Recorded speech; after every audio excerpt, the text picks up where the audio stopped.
Good morning, class 3. Today's your GK topic is sounds of animals. Open your GK book, page number 18. Animals do not talk, however, they make different sounds to communicate and express their emotions. Let us know words for some animal sounds. Look at this. This is a apes. Apes sound is gibber. Bears. Bear sound is growl.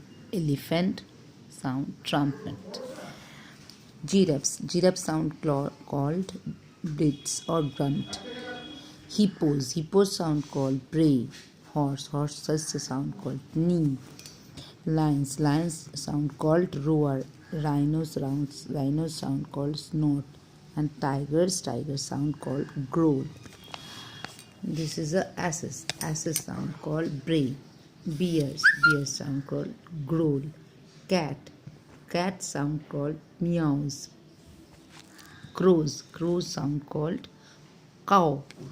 Dolphins. Dolphin are click. Grasshoppers chirp.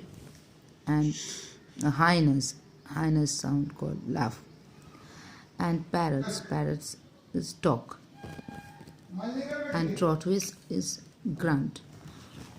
So here is some sounds and some animals. I hope so you enjoy this page.